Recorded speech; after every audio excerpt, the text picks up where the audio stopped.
அவரு. இப்போ வந்து இதெல்லாம் முடிச்சுட்டு பழனிக்கு ஒரு ஷூட்டிங் போகிறேன் மாஸ்டரா. போயிட்டு நான் கோயிலுக்கு எல்லா ஊருக்கு போனால் கோயிலுக்கு போவேன் சார். எந்த நாட்டில் இருந்தாலும் கோயிலுக்கு போயிட்டு வருவேன். அப்போ அந்த கோயில் நம்ம பழனி தெரியல போகிறேன். போகும்போது போகர் சமாதி இருக்குது. அப்போ உட்கார்றேன். 1 ஹவர் எனக்கு தெரியல எப்படி உட்காந்து என்ன தட்டுறாங்க. அண்ணே ஷூட்டிங்கண்ணே, சிவகுமார் சார் ஹீரோ. சரி வாங்கினேன் சரி சொல்லி கொடுறேன். அப்போ அடுத்த நாள் என்ன பண்ணேன், விடிய காலம் சீக்கிரம் வந்து உட்கார ஆரம்பித்தேன். 27 நாள் அங்கே ஷூட்டிங். 27 நாளும் காலையில் அங்கே தான் போய் உட்காந்தேன். எனக்கு ஒரு மாற்றம் வந்துச்சு. மாற்றம்னா ஏதோ ஒன்று எனக்கு சொல்ல ஆரம்பித்தாங்க. இப்போ நீங்கள் உங்கள் அம்மா நினச்சிருப்போம், உங்கள் அம்மா ஃபோன் பண்ணிட்டுருப்பாங்க, வா எப்படிப்பா இருக்கா அப்படின்னு இருப்பாங்க. அந்த மாதிரி இப்போ நான் நினைக்கிறத நீங்கள் வந்து சொல்லுவீங்க, இதுதான் கரெக்டாக இருக்குன்னு சொல்கிறாங்க அப்படிம்பாங்க. இப்போ அவர் சொல்லுவார். அது எனக்கு வந்து ஏதோ ஒரு வகையில் எனக்கு தெரியும். நான் வந்து இப்போ வந்து வாசி யோகம் ஒரு யோகா இருக்குது. வாசி யோகம்னா என்ன, காயகல்பம், அழிவு இல்லாத உடம்பு. நம்ம எவ்வளோ இது இருக்குது சார், செல்லு நம்மகிட்ட எவ்வளோ இருக்குது, பல கோடின்னு சொல்லுவாங்க. 40 லட்சம் கோடி. 40 லட்சம் கோடி இருக்குது. அந்த செல்லு வந்து 40 வயசுக்கு மேலே அழிய ஆரம்பிக்கும். டெய்லி செத்து தான் வேறு உற்பத்தி ஆகிருக்கும். ஆனால் 40 வயசுக்கு மேலே உற்பத்தி ஆகவே ஆகாது. அந்த செல்லை உற்பத்தி பண்ணுறதுக்கு தான் நம்ம சில வாசி யோகம் மாதிரி இந்த யோகாலாம் பண்ணுறோம். இந்த யோகா வந்து எல்லாருக்கும் சொல்லித் தர மாட்டாங்க.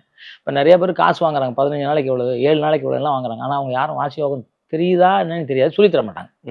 இப்போ அந்த யோகாலாம் எனக்கு தெரியும். இப்போ அதெல்லாம் நம்ம பண்ணுறோம். நான் தான் சொன்னேன் 200 வயசு வரைக்கும் நான் இருப்பேன், சாலிடாக இருப்பேன். தம்பி கூட கேட்டார்ல, இவருக்கு என்ன 70 அப்படின்னார்ல, 73, அவரே 73 வயசு குறைச்சிட்டாரு. அப்போ நமக்கு ஏன்னா நான் அதை பண்ணிக்கிட்டு இருக்கேன். நான் இப்போ எனக்கு பண்ணிக்கிட்டு இருக்கனால எனக்கு சில விஷயங்கள் தெரியுது, சில இது தெரியுது. அதுக்கான சில மூலிகைகள் சாப்பிட சொல்லியிருக்காங்க, மூலிகைகள் சாப்பிட்றேன். அது போகர் ஐயா கிட்ட வந்து உட்கார்ந்ததுக்கப்புறம் எனக்கு நிறையா வித்தைகள் நிறைய மாறிச்சு எனக்கு.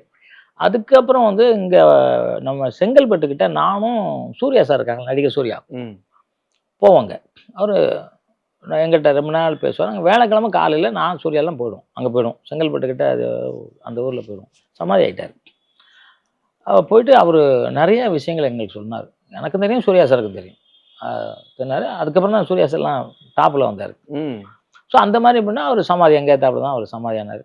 டேட் ஃபிக்ஸ் பண்ணி அவரே அண்டர் கிரவுண்டு போட்டு இந்த இடத்துல நான் வைக்கணும், உட்கார வைக்கணும், இதில் என்னென்ன போடணும், உப்பு போடணும், உபரி போடணும், இந்த மஞ்சள் போடணும், இதெல்லாம் போட்டு நாங்கள் உட்கார வைங்க அப்படின்னு சொல்லிவிட்டு அவர் கட்டி வச்சதில் தான் நாங்கள் அவரை இன்னைக்கு இருக்காங்க வச்சோம். இவங்களாம் அப்புறம் வடபழனி சித்தர் ஒருத்தர், அவர் நேரடியாக ரொம்ப நல்லா தெரியும்.